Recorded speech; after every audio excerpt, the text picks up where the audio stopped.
നമസ്കാരം. നമ്മളിത് ഡിസ്കസ് ചെയ്യാൻ പോകുന്നത് അടുത്ത മൊഡ്യൂൾ ട്രിഗ്നോമെട്രി. അപ്പോൾ ട്രിഗ്നോമെട്രി എന്ന് പറയുന്നത് branch of maths which deals with the study of relationship between sides and angles of A triangle. വളരെ ഫണ്ടമെന്റൽ ഡയമെൻഷൻസ് ആണ്. നമ്മുടെ സ്റ്റഡി മെറ്റീരിയൽ പ്രകാരം നമ്മൾ ഈ ട്രിഗ്നോമെട്രി എന്ന് പറയുന്ന ഈ ബ്രാഞ്ച് ഓഫ് മാത്സ് നമ്മൾ 2 സെക്ഷൻസ് ആക്കി ഡിവൈഡ് ചെയ്യും. ആദ്യത്തെ സെക്ഷനിൽ ട്രിഗ്നോമെട്രി ഇൻട്രൊഡക്ഷനും ട്രിഗ്നോമെട്രി ഇക്വേഷൻസും ട്രിഗ്നോമെട്രി ഐഡന്റിറ്റീസും വരുന്ന ചെറിയ സെക്ഷൻ. രണ്ടാമത്തെ സെക്ഷനാണ് ട്രിഗ്നോമെട്രിക് ഇക്വേഷൻസും ഇൻവേഴ്സ് ട്രിഗ്നോമെട്രിക് ഫംഗ്ഷൻസ് തുടങ്ങിയ സെക്കൻഡ് മൊഡ്യൂളാണ്. അപ്പോൾ ഇതിൽ ആദ്യത്തെ മൊഡ്യൂളാണ് നമ്മൾ ട്രിഗ്നോമെട്രി ഡിസ്കസ് ചെയ്യുന്നത്. ഓക്കെ, അപ്പോൾ ആൾക്കാർ അറിഞ്ഞിരിക്കണം ട്രിഗ്നോമെട്രി എന്ന് പറഞ്ഞാൽ ഞാൻ പറഞ്ഞ branch of maths which deals with the study of relationship between angles and sides of A triangle. Angle എന്ന് പറയുന്നതിനെ അളക്കാൻ നമ്മൾ 2 പ്രധാനപ്പെട്ട യൂണിറ്റ്സ് പഠിക്കുന്നു. നമ്മളെ മെയിനായിട്ട് നമ്മൾ 2 സിസ്റ്റംസ് ആണ് പഠിക്കേണ്ടത്. ഒന്ന് ഫ്രഞ്ച് സിസ്റ്റം, ഒന്ന് ഇംഗ്ലീഷ് സിസ്റ്റം. ഈ ഫ്രഞ്ച് സിസ്റ്റത്തിൽ ഗ്രേഡുകൾ ഉപയോഗിച്ചാണ് ആംഗിളിനെ പറയുന്നത്. ഈ ഇംഗ്ലീഷ് സിസ്റ്റത്തിലോ ഡിഗ്രി മെഷറും റേഡിയൻ മെഷറുമാണ്. നമുക്ക് അതിൽ നിന്ന് സ്റ്റാർട്ട് ചെയ്യാം. എല്ലാവരും പഠിച്ചു നോക്കേണ്ട 1 degree is equal to π/180 radians ആണ്. 1 radian is equal to 180/π degrees ആണെന്ന് നമ്മളെല്ലാം പഠിച്ചിട്ടുണ്ട്.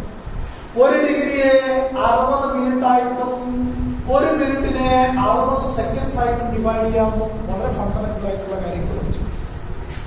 പിന്നെ നമ്മൾ പഠിക്കുന്നത് അടുത്ത പ്രധാനപ്പെട്ട നോട്ട്സ് പറയുന്നത് 6 trigonometric ratios sine theta, cos theta, tan theta, അവയുടെ റെസിപ്രോക്കൽസ് ആയ കൊസീക്കും സീക്കും ഈ 6 ട്രിഗ്നോമെട്രിക് ഫംഗ്ഷൻസിന്റെ പീരിയോഡിസിറ്റിയെ കുറിച്ചാണ്. നിങ്ങൾ കേട്ടിട്ടുണ്ടാവില്ല. പീരിയോഡിക് നേച്ചർ ഒന്ന് ശ്രദ്ധിച്ചു. എന്താണ് പീരിയോഡിക് നേച്ചർ? നമ്മൾ ഏതോ ഒരു ഫംഗ്ഷൻ f of x എടുത്തു.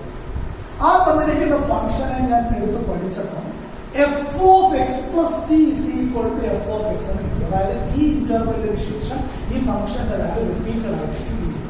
അപ്പൊ ഈ ഫംഗ്ഷനെ എന്ത് വിളിക്കാം? ഈ ഫംഗ്ഷൻ എന്ന് പറയുന്നത് ഒരു പീരിയോഡിക് ഫംഗ്ഷൻ ആണ്. വിത്ത് പീരിയഡ് t എന്ന് വിളിക്കും.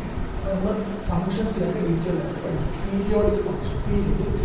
സാർ പറഞ്ഞ കാര്യം എന്താ പറയുക?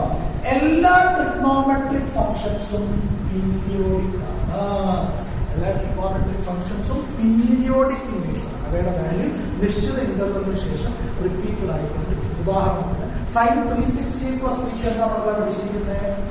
സൈൻ 360 പ്ലസ് തീറ്റ നിങ്ങൾ ഒരു പക്ഷേ formula sine of 2nπ plus theta നൽകി പഠിക്കുക. അല്ലെങ്കിൽ ഓപ്ഷൻ ഡിറ്റർമിനന്റ് പഠിക്കുന്ന വാല്യൂ സൈൻ തീറ്റ എന്നല്ല പഠിച്ചിരിക്കുന്നത്, പീരിയോഡിക് ആണെന്നല്ല പഠിച്ചിരിക്കുന്നത്. അപ്പൊ നമ്മൾ ആദ്യത്തെ നോട്ട് എടുക്കുന്നത് പീരിയോഡിക്കിനെ കുറിച്ചാണ്. പീരിയോഡിക് നേച്ചറിനെ കുറിച്ച് അതുമായിട്ട് ബന്ധപ്പെടുത്തി മുൻ വർഷങ്ങളിൽ ചോദിച്ച ചോദ്യങ്ങളെ നിങ്ങൾ നോട്ടായിട്ട് ശ്രദ്ധിച്ചു കേട്ടോ.